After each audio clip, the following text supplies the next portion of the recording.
Breaking news, fortune Barishal is come back BPL. Bangladesh premier league আবারও ফিরছে fortune Barishal team.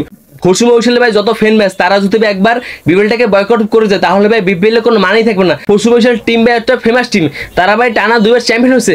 এই Fortune Barishal team ছাড়া Bangladesh premier league একেবারে অচল হয়ে যাবে। তারা সেটা বুঝতে পারে এখন আমাদের ফরচুন বরিশালকে আবারও কাম ব্যাক করে দিয়েছে। দেখুন ফরচুন বরিশাল ভাই সবাই বড় বড় প্লেয়াররা খেলে থাকে, এবার বড় বড় প্লেয়াররা যদি না থাকে তাহলে ভাই বিপিএল এর মান কখনোই ভালো হবে না। বর্তমান দেখুন মাত্র 5 দল নিয়ে বিপিএলটা ঘোষণা করেছিল, তারপর দীর্ঘ অনেক সমালোচনা করার পর আবারও বিপিএল এ কাম ব্যাক করেছে ফরচুন বরিশাল টিম।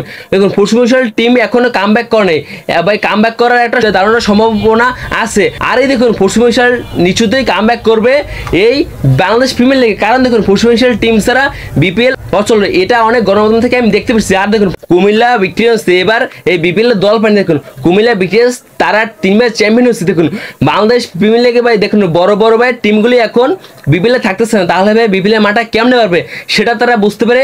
এখন এই কুমিল্লা ভিক্টোরিয়ান্স এবং ফরচুন বরিশাল টিমকে নিয়ে কাজ করতেছে, আবার এই দুই টিমকে কিভাবে বিপিএল এ কাম ব্যাক করানো যায়। দেখুন ভাই fortune Barishal team come back করবে আমার এটাই মনে হচ্ছে। দেখুন বর্তমানে ভাই বাংলাদেশের যত ফ্যান বেস ভাই বর্তমানে বরিশালের অর্ধেক, তারা যদি ভাই একবার বয়কট করে দেয় তাহলে ভাই বাংলাদেশ প্রিমিয়ার লিগে এবার কোনো দর্শকই হবে না মাঠে। প্রিমিয়ার লিগে ভাই মানুষের এত ভাই দর্শক ভাই, সেখানে ভাই আমাদের টিমেরই ভাই অনেক দর্শক ছিল। Fortune Barishal team, fortune Barishal তারা 2বার চ্যাম্পিয়ন হয়েছে বাঘের মতন খেলে। এই ফরচুন বরিশাল টিমে যদি ভাই বিপিএল না থাকে তাহলে ভাই বিপিএল এর কোনো মানই থাকবে না, বিপিএল এর মানটা একেবারে কমে যাবে। ফরচুন বরিশাল টিম এবার কুমিল্লা ভিক্টোরিয়ান্স যদি না থাকে।